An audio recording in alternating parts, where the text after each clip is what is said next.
থামুন থামুন। কি হলো? আমাকে প্লিজ একটু সাহায্য করুন।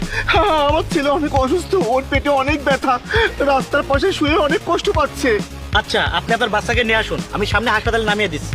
ভাই, আমার ছেলেকে চিকিৎসা করার মতো টাকাও আমার কাছে নেই, আর একটু সাহায্য করুন। আচ্ছা ঠিক আছে, টাকা যা লাগে আমি দিচ্ছি। আরে তুমি পাগল নাকি? এদের 1 টাকাও দেওয়ার দরকার নাই, এটা তো এসব বাহানা। আরে এই ভাই, আপনার কি একটু লজ্জা করে না এইভাবে নিজের ছেলের নামে ভিক্ষা করতে?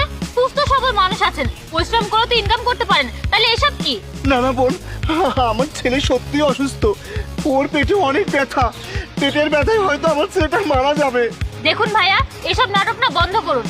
আচ্ছা আপনার কি একটু লজ্জা করে না এইভাবে নিজের ছেলেটাকে রাস্তায় শুয়ে তাকে দিয়ে ভিক্ষা করাতে? একদিন দেখে নিবেন, সত্যি সত্যি আপনার অনেক বড় বিপদ হবে, আপনার ছেলে সত্যি সত্যি অসুস্থ হয়ে যাবে। ওই দিন দেখবেন আপনাকে আর কেউ সাহায্য করতে আসবে না, আপনি সেই দিন পস্তাবেন। না না, সত্যি আপনারা আমাকে একটু সাহায্য করুন, আমার ছেলে সত্যি অসুস্থ। আরে অপু, দেখছো না ছেলেটা কত কষ্ট করছে, একটু সাহায্য করলে কি হয়? আর তুমি এত বোকা কেন বলো তো? তোমাকে যে যা বলবে তুমি কি তাদের কথা বিশ্বাস করবে নাকি? এটা হচ্ছে এদের টাকা হাতানোর নতুন পদ্ধতি। আচ্ছা তুমি চলো তো, আমাদেরকে আবার আসতে হবে। না না, যাবেন না, প্লিজ প্লিজ দাঁড়ান, আমাকে একটু সাহায্য করুন প্লিজ। আমার ছেলে অনেক অসুস্থ, চিকিৎসা না হলে ও মারা যাবে, প্লিজ।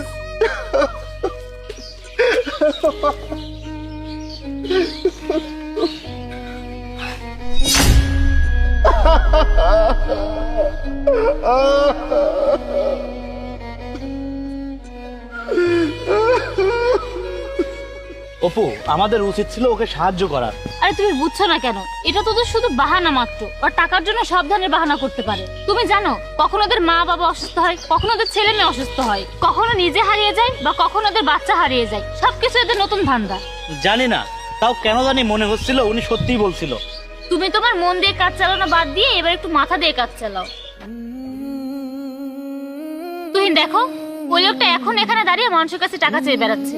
দেখো তোমাকে বললাম না, কত বেলা হয়ে গেছে, এখনো টাকা চেয়েই যাচ্ছে। আর ওর ছেলেকে দেখো এখন কত সুন্দরভাবে আরামে শুয়ে আছে।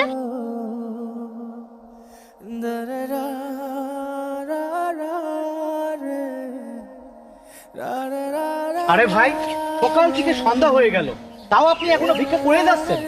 কি আর করব ভাই, এসব করতে আমি বাধ্য হয়েছি।